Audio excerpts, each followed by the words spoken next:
Then one day a cloud appeared up in the sky, and a great heavenly voice spoke from on high.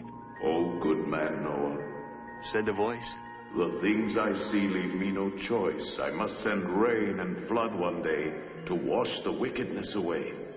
But what few things are good and true, those will be spared to start anew. Now, Noah, you must build an ark, and these dimensions you will mark, 300 cubits for the length. To cut such logs will take some strength, 30 cubits high and 50 wide, the entrance to be on one side, one window and a single door, basement, mezzanine, and main floor. It must be built of gopher wood. Is that point clearly understood? Use pitch to fill each crack or leak. I'll begin the rains in a week. You have 7 days to do it, so don't just stand there. Go, man, go." When Noah got the message from the sky, that there would be a rain and the waters would be high, he called his sons together, and this is what he said. "Now, Shem and Ham and Japheth, no more sleeping late in bed. You see, I got some special orders. You gotta help me build an ark." "What's an ark?" "Some kind of boat, I reckon." Build an ark. How you build one? Build an ark. "What's it for, Pap?" Night and day, no time to play. We got to build an ark. How soon? 7 days to make it. We gotta shake it. You gotta help me build an ark. Let's get moving. The boys went in the forest to cut some gopher wood. A mess of trees were chopped in that busy neighborhood. The skies were growing darker, and time began to fly. Before they had their lumber pile, 3 days and nights went by, and Noah called out to his children. We got to rush and build that ark. Looks like rain. We're gonna need some shelter. Rush, build that ark. 50 cubits wide. Rush, build that ark. "Length 300. Night and day, no time to play. We got to rush that ark. I need a vacation. 4 more days to do it. Let's hop right to it. You gotta hurry with that ark.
We made the deadline, and now we've got to name this ark.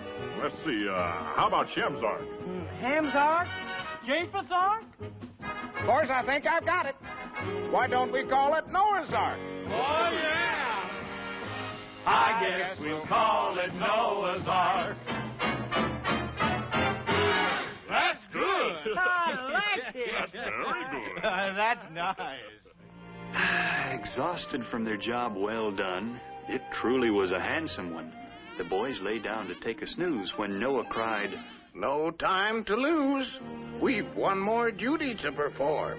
This final day before the storm, into the ark we have to bring just 2 of every living thing. Go north, go south, go west and east. Find 2 of every bird and beast. Invite each pair to be our guest. Accomplish this, and then we'll rest." The boys went out upon these words among the animals and the birds and promised them admission free, the first boat ride in history.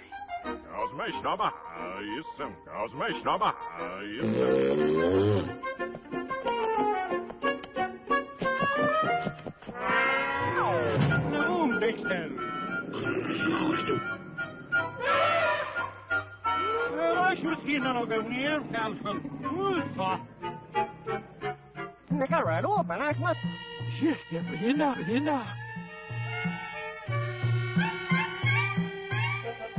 And soon a crowd began to pour across the gangplank through the door.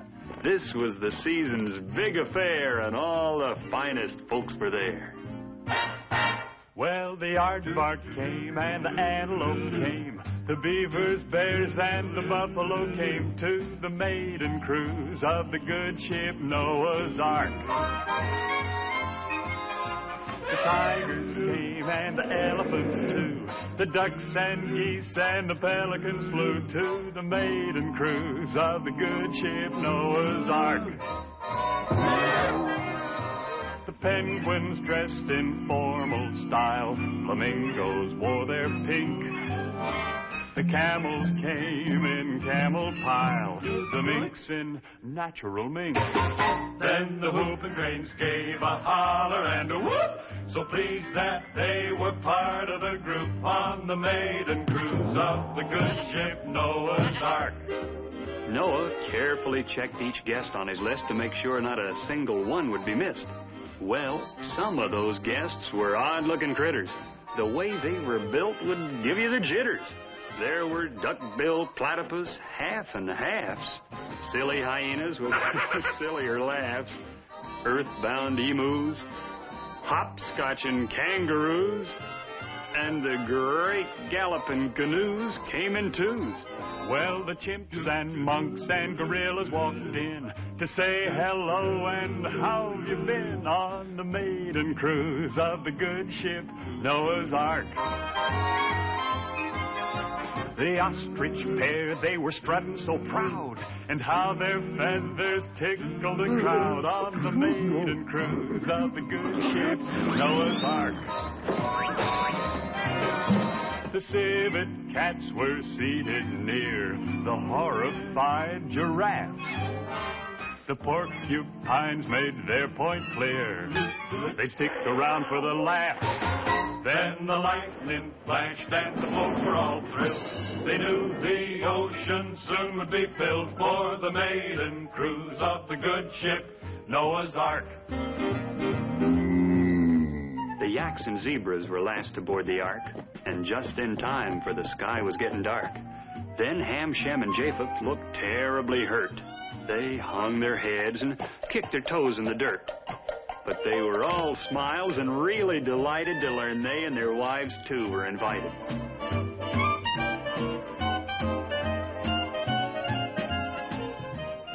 And Mrs. Noah, whose task it was to pack a picnic basket, had prepared some simple victuals to fill up their empty middles. The old gal had potato salad, macaroni, bologna, pastrami, salami, baked ham, berry jam, marmalade, lemonade, peach pie. Oh, my.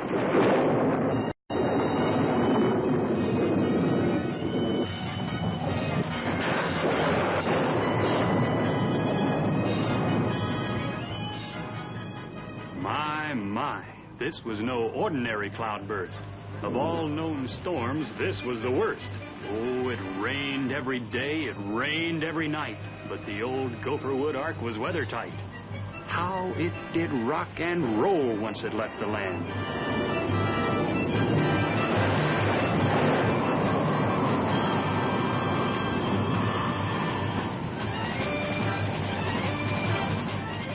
Inside, Noah had a problem on his hand.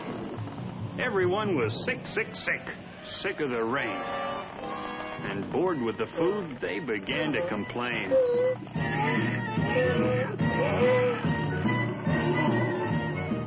Some even said, "We've been in some boring places, but here, day after day, the same old tired faces." What with all the terrible snarling and growling and pushing and shoving and hissing and howling, poor old Noah's mood was one of complete despair. He chewed off his nails and almost tore out his hair. Noah, Shem, Ham, and Japheth faced a difficult job. How in the world would they ever pacify this mob? Just how could they make them forget all this congestion? To try to reason with them was out of the question. Then Mrs. Noah calmly said, "Music hath charms to soothe the savage beast." Noah thought and scratched his head. Well, why not? It's worth a try, to say the least. Quickly, Shem, Ham, and Japheth dug down in a trunk and came up with what looked like a lot of old junk. Uh-oh, then a negative thought popped into Noah's head. Suppose the music irritated them instead. Suppose that wild, crazy bunch were stampeded. Holy cow, that would be all that he needed. But then, when he heard how those sons of his played, his doubts disappeared. He knew they had it made.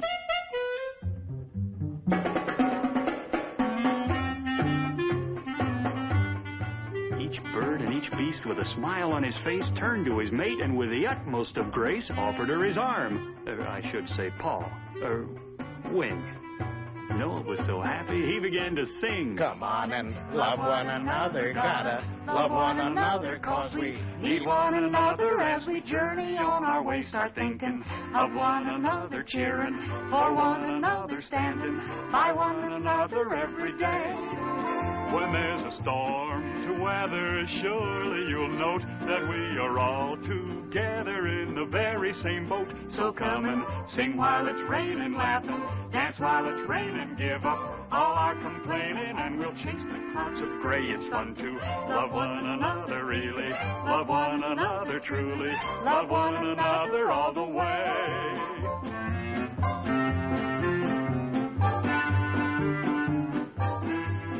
One corner of this happy room sat Mrs. Hippo, filled with gloom. Though Harry Hippo was having the time of his life, not so his wife. She was having a jealous fit while old Harry danced and made a hit with all the females in the place. What a disgrace.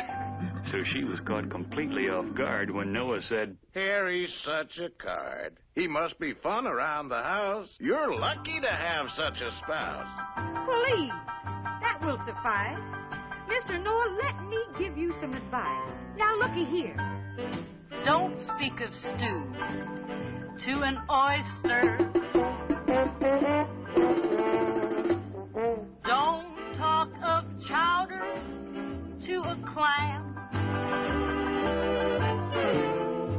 I'm sure you realize that it ain't polite or wise bring a leg of mutton to a lamb. Don't ever say thermidor to a lobster. If his lifelong friend you want to be,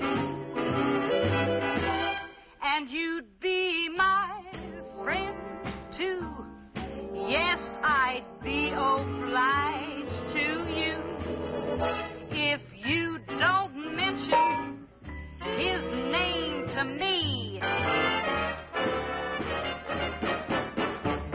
Don't speak of traps to a gopher.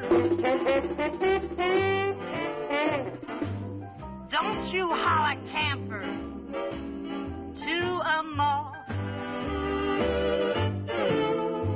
And when standing near a horse, to mention glue, of course, would put that poor old critter in a frost.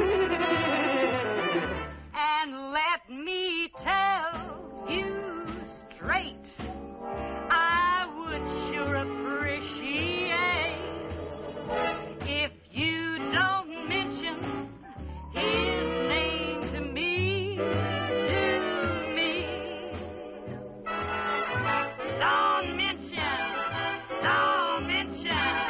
Don't mention, you know who to me. Now, my dear, that's no way to act. Everyone knows for an absolute fact when he's dancing with someone else in his arms, he's only dwelling on your charm. So round, so firm, so graceful. Who, me?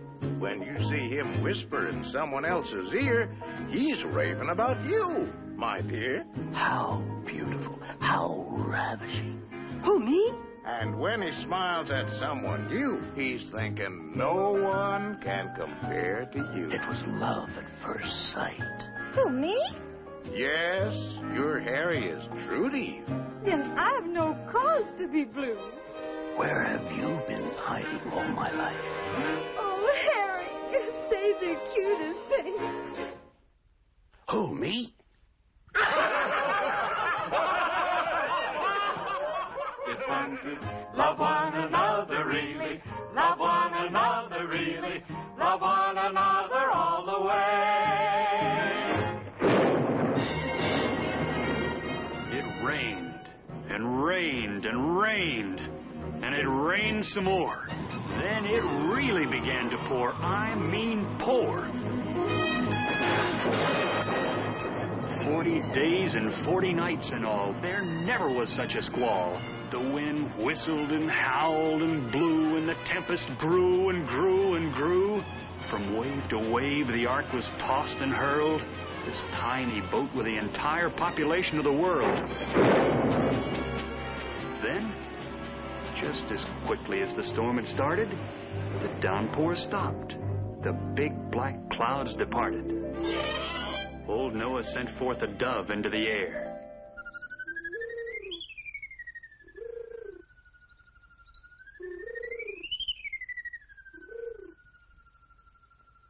Returned with olive branch, forecast, weather fair.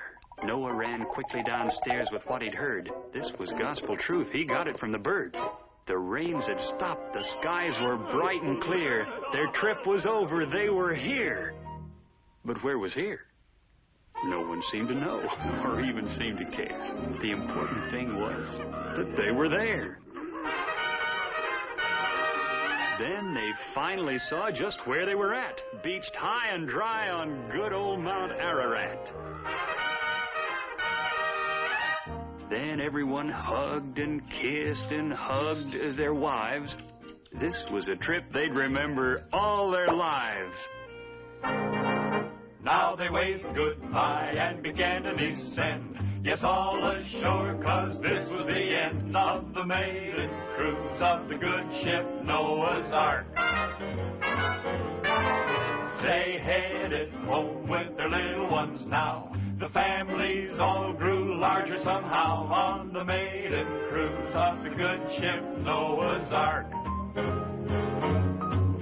They all went off in little bands to Asia or Peru, to Africa and other lands where life was starting anew.